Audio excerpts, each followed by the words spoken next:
Welcome to the Living Centred podcast, a podcast all about learning together how to live lives which are centred on Jesus. Everyone lives centred on something. Our goal is to learn together how every area of our lives, everything about who we are and how we live, can be increasingly oriented around Jesus and transformed by Jesus.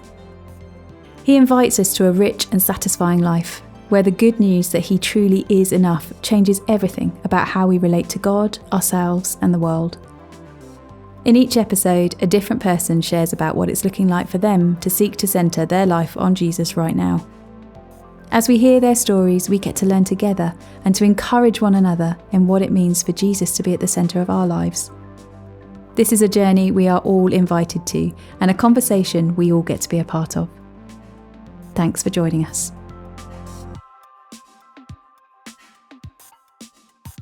Hi, my name's Adrian, and it is so good to welcome you to this week's episode of the Living Centred podcast. And it is my privilege to introduce today Jason, who will be sharing this week. Jace, it is so good to see you. No problem. Thanks for having me. Oh, no, it's going to be great. As always, to ease you in, I wonder if you could start by telling us a bit about yourself, who you are, and what your life looks like at this point in time. Yeah, sure. My name's Jason. I'm married to Mandy, dad of 3. Day to day, I work in the NHS, and we've been part of ISIS for the last couple of years. That's fantastic. Thank you. It gives a snapshot into kind of a bit of what your life looks like. And from easing you in, as always, then is the big question. What is living centered on Jesus looking like for you right now within the wonder and beauty of how your life is made up? I think for me, it's about finding pockets of space. I think amongst life's demands, work, family, it's important for me to find those little moments of space just to spend time with God, to offload, to talk to him, to listen. I mainly work from home. So a big part of my day is walking, just to get out of the house, either before work or at lunch times. And I try and use those times just to pray and spend time with God. Yeah. I'm not a great reader of books, but I love listening to the Bible when I'm out walking. I use something called streetlights. Okay. Which is the Bible spoken, but with background music. Wow. And that's something I find really helpful. Just listen to the stories of the Bible, the wisdom. It's so helpful. And then I've pretty much always got music on somewhere. So I often listen to music as well, worship while I'm out. No, it's really helpful. And in that, in terms of, I've not heard of streetlights before, just so we'll put this in the show notes. Is that an app that you've downloaded? Is that? Yeah, you can find them on all of the streaming. So it's on YouTube, Spotify, and it's all free. That's you don't great. have to pay for it. So. Well, totally put that in the show notes. That sounds really good. And I love that wonder and beauty of just saying, what does it look like to live centered on Jesus? Well, it's kind of using pockets of time. I love that phrase. I'm just going to make pockets. You said pockets of space. I made a note of it. Pockets of space that I'm going to find throughout my day. And then one of those things that you have is, the beauty of working from home is to manage that. I have moments where I go for a walk. And in that walk, I'm going to then do these things. Just help me just to keep Jesus front and center of spending time praying, spending time listening to the Bible being read over me. And then within it, just having music on in the background that's just like allowing worship music to be present that just draws your attention to God is, just really, really good. I guess then those are like the things that are helping you seek to allow Jesus to be at the center. What are you then discovering at this point in time in respect to who God is as Father, Son, and Spirit? Yeah, there's a couple of key verses that have always stuck with me since I've become a Christian. And one of them is Psalm 40 about God hearing our cry, lifting us up, setting our feet on a rock. Yeah. And the other one is Matthew 7. It's around the wise and foolish builders. Yeah. People building their houses on the rock rather than the sand. Yeah. And they're both sort of similar themed of rocks for some reason. Yeah. But I mention those verses because I've seen Jesus do these things in my life. I've recently turned 40, so I'm not sure if I've hit a reflective period of my life, but I think as you start to look back on my life, I can see that God has been so kind and gracious towards me, despite my own failings. There's been a couple of moments in my life where I've let my love for Jesus go a little bit cold. Yeah. And, perhaps I haven't built my life on on God, but allowed other things to creep in. And, I think it never ends well when you do that, does it? No. But I think what's been amazing is that I've seen that God has pulled me back and corrected me. And, I'm so thankful to God that he's got that attention to detail on my life. Yeah. And I think we're so easily fooled into thinking that other things matter. And I say that as someone who's allowed other things to take centre stage. Yeah. And that's why I love the stories in the Bible, because, it's always honest with us, isn't it? It always tells us the truth. It's full of people who fail, who feel inadequate, and yet God still loves them and uses them. Oh, that's really good. That's really, really good. I love that just beauty and wonder of saying, yep, what am I discovering? Well, I'm just keep discovering yep, God, you're the rock. You're the rock on which I'm going to build my life. But also that you're a rock that's really faithful to me.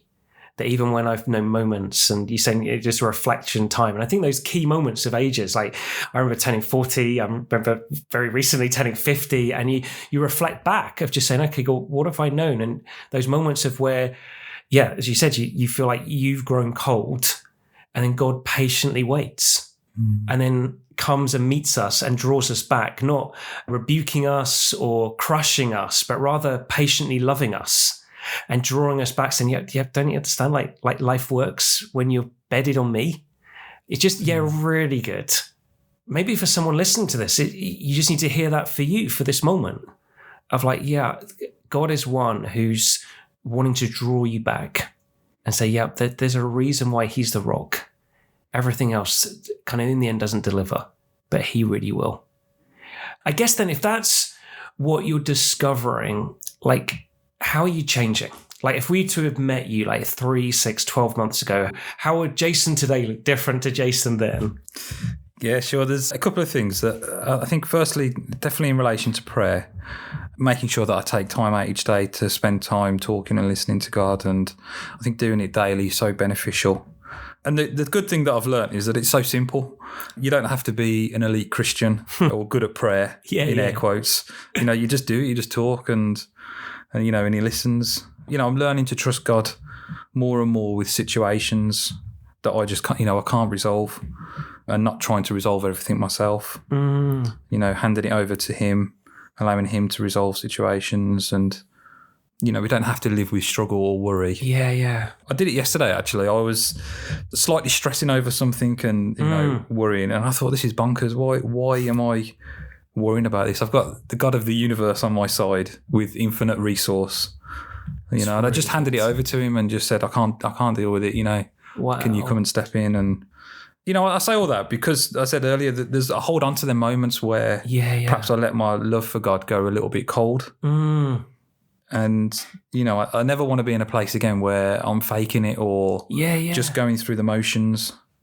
Because I think God knows when we're lying, doesn't he? He knows when we're faking it. Indeed. So I just want to keep striving to know Jesus more and allow him to guide my life rather than me.